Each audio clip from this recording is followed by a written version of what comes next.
बिस्मिल्लाहिर रहमानिर रहीम।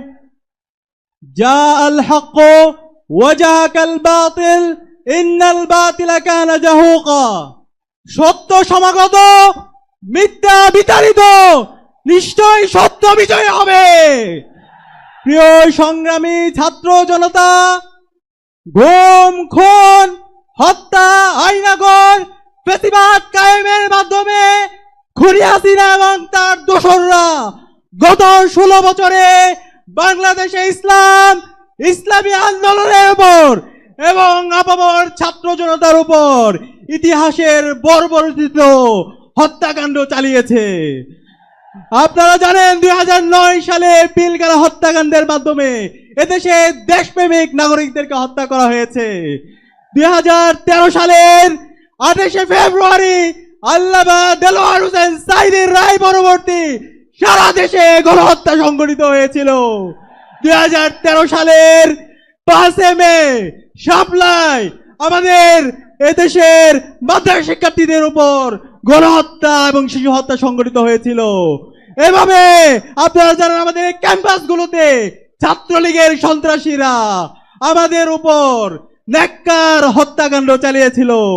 আগ্রাসনের বিরুদ্ধে, আধিপত্যবাদের বিরুদ্ধে কথা বলতে গিয়ে বুয়েটের মেধাবী শিক্ষার্থী আমাদের ভাই আবরার পাল শহীদ হয়েছে।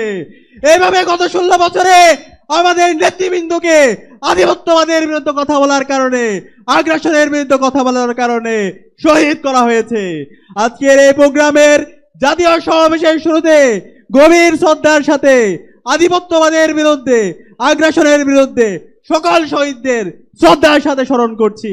সাথে সাথে জুলাই বিপ্লবের আবু সাঈদ, ওয়াসিম, শান্ত থেকে শুরু করে শহীদ আলী রায়হান, 2000-এর অধিক যে সমস্ত ভাই বোন শহীদ হয়েছে সকল শহীদদেরকে শ্রদ্ধার সাথে স্মরণ করছি। আল্লাহ পাক সুবহানাহু ওয়া তাআলা সকল শহীদদের জান্নাতুল ফেরদৌসের মেহমান হিসেবে কবুল করুক। আল্লাহুম্মা আমিন। আমিন। প্রিয় উপস্থিতি, আপনাদেরকে অনুরোধ করব আজকের এই জাতীয় সমাবেশ থেকে আমাদেরকে বাংলাদেশ প্রশ্নে ঐক্যবদ্ধ হইতে হবে। দেশের স্বাধীনতা, সার্বভৌমত্ব, অখণ্ডতার প্রশ্নে, বৈষম্যহীন বাংলাদেশ বিনির্মাণ করার প্রশ্নে আমাদেরকে ঐক্যবদ্ধভাবে কাজ করে যেতে হবে। সেই লক্ষ্যে আজকে বাংলাদেশ জামাত ইসলামী যে 7 দফা আমাদের সামনে নিয়ে এসেছে, সেই 7 দফা বাস্তবায়ন না হওয়ার আগ পর্যন্ত আমাদের কি আরেকটি বিপ্লবের ডাক দিতে হবে। আমরা কি প্রস্তুত আছি? আগামীর বিপ্লব হবে ইসলামের বিপ্লব ইনশাআল্লাহ। আগামীর বাংলাদেশ হবে ইনসাফের বাংলাদেশ। বাংলাদেশ জিন্দাবাদ। বাংলা ইসলামী ছাত্র শিবির জিন্দাবাদ।